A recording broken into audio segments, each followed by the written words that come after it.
শ্রীপুরে traffic সহ পরিষ্কার পরিচ্ছন্ন অভিযানে শিক্ষার্থীরা। শ্রীপুর প্রতিনিধি মোহাম্মদ শাহাদাত হোসাইনের পাঠানো তথ্য ও চিত্রে নিউজ ডেস্কে থাকছে বিস্তারিত। শেখ হাসিনা পদত্যাগের পর দেশের আইন শৃঙ্খলা ও ট্রাফিক ব্যবস্থা পুরোপুরি ভেঙে পড়েছে। পুলিশ কর্মবিরতিহীন ঘোষণা দিয়েছে। এমন পরিস্থিতিতে বুধবার সকালে গাজীপুরের শ্রীপুরে মাওনা উড়াল সেতুর নিচে ও বিভিন্ন মোড়ে দেখা যায় শিক্ষার্থীরা ট্রাফিক সহ পরিষ্কার পরিচ্ছন্নতার কাজে ব্যস্ত সময় পার করতে। সরজমিনে দেখা যায় হাতে ঝাড়ু নিয়ে ও মুখে মাস্ক পরে পৌরসভার মাওনা চৌরাস্তা এলাকার চারপাশের বিভিন্ন ময়লা আবর্জনা পরিষ্কার করে নির্দিষ্ট ডাস্টবিনে ফেলেছেন। তারা বিভিন্ন পয়েন্টে যানজট পরিস্থিতি নিয়ন্ত্রণে সকাল থেকেই বেশ কয়েক শত শিক্ষার্থী ও সাধারণ মানুষ ট্রাফিকের কাজ করে যাচ্ছেন। তাদের এমন উদ্যোগ দেখে অনেকেই প্রশংসা করছেন। কেউ পানি এনে দিচ্ছেন তাদের, কেউ বা আইসক্রিম। তাদের প্রচেষ্টায় বিভিন্ন মোড়ে যানবাহন চলাচলও অনেকটা স্বাভাবিক রয়েছে।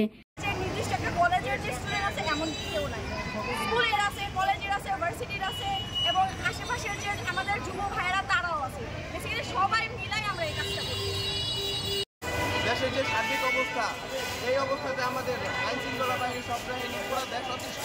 সেই সুবাদে আমাদের প্রত্যেকটা শহরের মতো আমাদের মাওনা শহর আজকে ক্লান্তি লগ্নে আজকে জর্জরিত, পুরো শহর আজকে ক্ষয়ক্ষতি এবং ধ্বংসের শিকার। সেই পরিপ্রেক্ষিতে আমরা মাওনাবাসী, আমাদের মাওনা, শ্রীপুর, তারপর গাজীপুরের আশেপাশে যত কলেজ আছে আমাদের শ্রীপুরে, পিয়ার আলী কলেজ, তারপর আপনার শ্রীপুর রহমত আলী কলেজ, শিক্ষার্থী আসা আপনাদের যত ময়লা আবর্জনা আছে আমরা পরিষ্কার করার চেষ্টা করি। যেটুকু পারে আমরা যে আশা রাখবো যে ক্ষুদ্র প্রতিষ্ঠা থেকে এটা আরও বিনীত পরিসরে থাকার, শুধু শিক্ষার্থী নয়, আমাদের সাধারণ জনগণ, সাধারণ লোকজন যারা আছে সবাই আমাদের পাশে আসা উচিত, সবাই আমাদের পাশে দাঁড়ানো উচিত। ধন্যবাদ।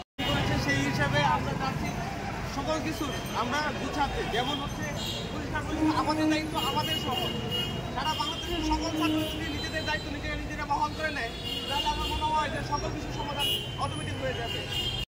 শিক্ষার্থী সোনিয়া, রঞ্জু ভুইয়া, জুয়েল রানা, বুলবুল, শিশির, ওবায়দুল আকন্দ তারা জানান, আমাদের শ্রীপুর বিশ্ববিদ্যালয় college, pair Ali degree college, Abdul Awal degree college, Akbar Ali Khan মহিলা কলেজ সহ আমরা শিক্ষার্থীরা ট্রাফিক সহ পরিষ্কার পরিচ্ছন্নতার কাজে অংশ নিয়ে ময়লা আবর্জনা পরিষ্কার করে নির্দিষ্ট ডাস্টবিনে ফেলেছি।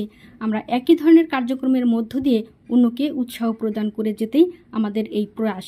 সেই সাথে স্থানীয়দের আশেপাশে পরিষ্কার পরিচ্ছন্ন রাখতে সচেতন হওয়ার পরামর্শ দিচ্ছি।